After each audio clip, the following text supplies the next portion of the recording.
Assalamualaikum warahmatullahi wabarakatuh. Halo guys, welcome back my channel Noyredbab. Selamat datang di channel Noyredbab. Senang banget aku bisa bikin video lagi. Tapi jangan lupa untuk like, komen, dan subscribe biar aku semangat terus untuk bikin video berikutnya.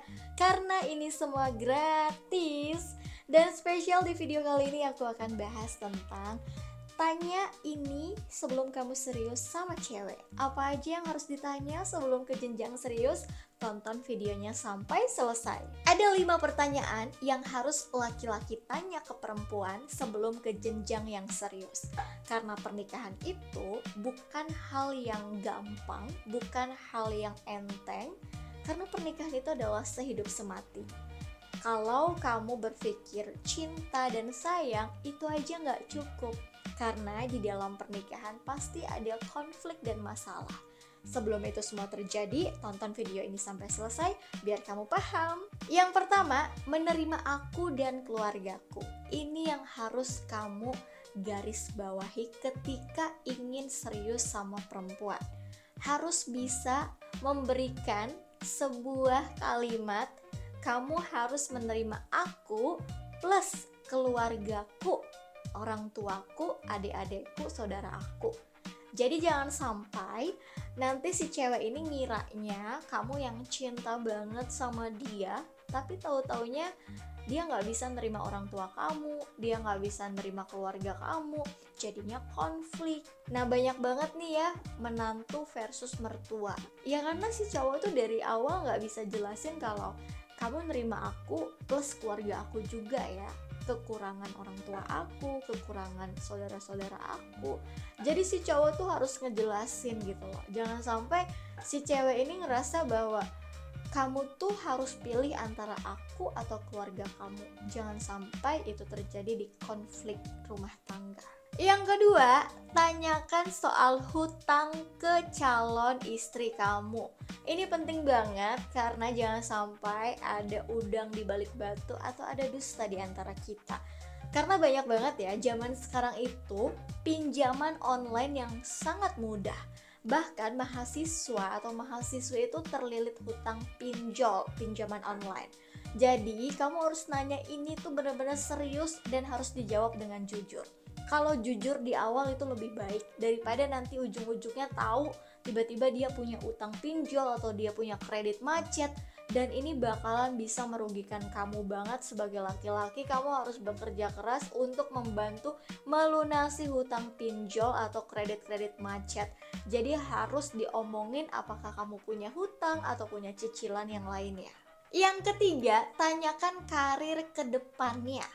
Nah, kamu harus nanyain sama calon istri kamu atau cewek yang akan kamu seriusin untuk ke jenjang pernikahan, karir kedepannya kamu mau kayak gimana. Jadi harus diomongin dulu nih, apakah kamu akan jadi housewife atau kamu ngikut karir suami, atau kamu punya karir yang akan membuat kamu menjadi wanita karir. Jadi harus diomongin dulu nih, gak bisa, yang penting sah dulu aja deh, halal dulu aja deh. Tahu-taunya pas udah pernikahannya lagi berlanjut terus tiba-tiba berdebat soal karir, atau kamu dipaksa untuk berhenti bekerja. Misalkan sebagai laki-laki, udah kamu di rumah aja gitu, ngomong ke perempuannya gitu ya, udah kamu sebagai istri di rumah aja, tapi sebenarnya si perempuan ini masih pengen berkarir. Nah ini yang akan jadi konflik, yang akan jadi perdebatan. Jadi tanyakan ini baik-baik sebelum kamu ke jenjang pernikahan. Yang keempat, tanyakan ini ke cewek yang akan kamu seriusin, riwayat kesehatan. Kita nggak tahu ya, setiap orang tuh punya riwayat penyakit dari kecil tuh apa. Tapi yang jelas bukan kita milih-milih, tapi kita wajib untuk menanyakan riwayat sakit dia apa. Apakah dia ada riwayat jantung atau riwayat asma, kita kan nggak tahu. Kalau misalkan dia jujur, kamu harus nanya sama diri kamu mau nerima nggak? Kamu mau mengobati dia nggak ketika dia sakit? Jadi jangan sampai kita kaget, kok kamu nggak cerita sih kamu punya penyakit ini? Nah, kita harus nanya sebelum ke jenjang pernikahan. Yang kelima, buat perjanjian pranikah. Ini sih jarang ya, tapi ini wajib banget karena di perjanjian pranikah itu, perjanjian sebelum nikah itu tuh jelas banget harta sebelum menikah itu, misalkan kamu punya motor atau kamu punya rumah, punya kendaraan. Jadi ini jelas banget tertulis agar ketika nanti ada konflik, ada masalah, pranikah itu bisa menjadi kunci, bisa menjadi penyelamat baik perempuan maupun laki-laki. Dan si laki-lakinya juga punya komitmen ketika nanti siapa di antara yang berkhianat itu yang akan dirugikan secara materi maupun secara mental.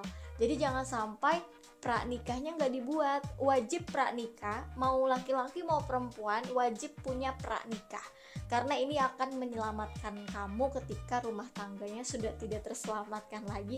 Tapi jangan sampai ya, semoga long last sampai nanti kakek nenek. Oke guys, makasih banyak udah nonton video ini. Kita ketemu di next video berikutnya. Bye. Wassalamualaikum warahmatullahi wabarakatuh.